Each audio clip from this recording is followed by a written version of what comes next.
Hello friends, ഇന്ന് ഞായറാഴ്ച നല്ല സൂപ്പർ പോത്തിറച്ചി ഇട്ടിട്ടുണ്ട്. അപ്പോൾ നമുക്ക് സ്റ്റൂ ഉണ്ടാക്കിയാൽ അപ്പോൾ വൃത്തിയാക്കിയെടുത്ത പോത്തിറച്ചിയിലേക്ക് നമ്മൾ കറിവേപ്പില, സവാള, മഞ്ഞൾപ്പൊടി, കുരുമുളക് പൊടി, ഉപ്പ്, ഇഞ്ചി വെളുത്തുള്ളി പേസ്റ്റ്, എന്നിട്ട് നമ്മൾ ചെറുനാരങ്ങ നീര്, കുറച്ച് എണ്ണയും കൂടി വീട്ടിയിട്ട് നന്നായിട്ട് മസാജ് ചെയ്തെടുക്കണം കേട്ടോ. അല്ല മസാലയൊക്കെ പിടിക്കുന്നവരെ ഒന്ന് മസാജ് ചെയ്ത് ഒരു 20 മിനിറ്റ് മാറ്റി വെക്കണം. എന്നിട്ടൊരു കുക്കറിലേക്ക് ഇട്ട് അത് വേവിച്ചെടുക്കുക. ഈ സമയത്ത് ഒരു പാത്രത്തിലേക്ക് ആവശ്യത്തിന് വെള്ളം എടുത്ത് നമ്മുടെ ഉരുളക്കിഴങ്ങ്, ക്യാരറ്റും കൂടെ ഇട്ട് ഒന്ന് വേവിച്ചെടുത്തിട്ട് ഉരുളക്കിഴങ്ങിൻ്റെ തൊലി ഇതേപോലെ കളഞ്ഞതിന് ശേഷം ഇതേപോലെ കട്ട് ചെയ്തെടുക്കണം കേട്ടോ. നമ്മുടെ എന്തിട്ടാണ് ക്യാരറ്റ് ഇതേപോലെ കുറച്ച് വലുതായിട്ട് തന്നെ കട്ട് ചെയ്തെടുക്കണം കേട്ടോ. അതിനുശേഷം ഒരു ചട്ടിയിലേക്ക് ആവശ്യത്തിന് എണ്ണ ഒഴിച്ച് നമ്മുടെ കറുകപ്പെട്ട ഗ്രാമ്പു, ബേ ലീഫ്, ഏലക്കയും കൂടി ഇട്ടിട്ട് ഒന്ന് മിക്സ് ചെയ്തതിന് ശേഷം നമ്മുടെ സവാളയിൽ അതിട്ടൊന്ന് വരട്ടി കൊടുക്കണം കേട്ടോ. അതിനുശേഷം നമ്മൾ നേരത്തെ അരിഞ്ഞ് വെച്ചിരിക്കുന്ന ഉരുളക്കിഴങ്ങ്, പച്ചമുളകും കൂടി ഇട്ടിട്ട് ഒന്നും കൂടി മിക്സ് ചെയ്തതിന് ശേഷം നമ്മൾ കുരുമുളക് പൊടി, ഉപ്പ്, മഞ്ഞൾപ്പൊടി ഇട്ട് നന്നായിട്ട് മിക്സ് ചെയ്ത് കൊടുക്കണം കേട്ടോ. അതിനുശേഷം നമ്മൾ നേരത്തെ വെച്ചിരിക്കുന്ന ബീഫും ക്യാരറ്റും പിന്നെ എന്തിട്ടാണ് കുറച്ച് കറിവേപ്പിലയും കൂടി ഇട്ട് നന്നായിട്ട് മിക്സ് ചെയ്തതിന് ശേഷം നമ്മൾ തേങ്ങയുടെ ഫസ്റ്റ് പാൽ ഒഴിച്ച് കൊടുക്കണം.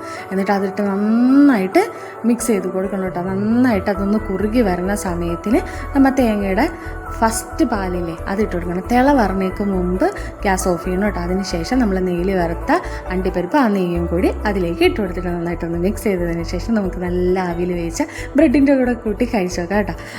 സൂപ്പർ ടേസ്റ്റ് ആയിരിക്കും. അപ്പം കഴിച്ചു നോക്കിയിട്ട് എങ്ങനെയുണ്ടെന്ന് പറയാം കേട്ടോ.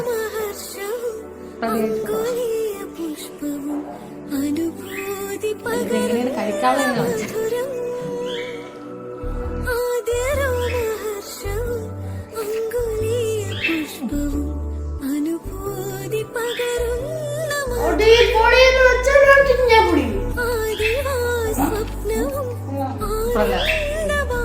സാധാരണ പോലെ എരിവൊന്നുമില്ല.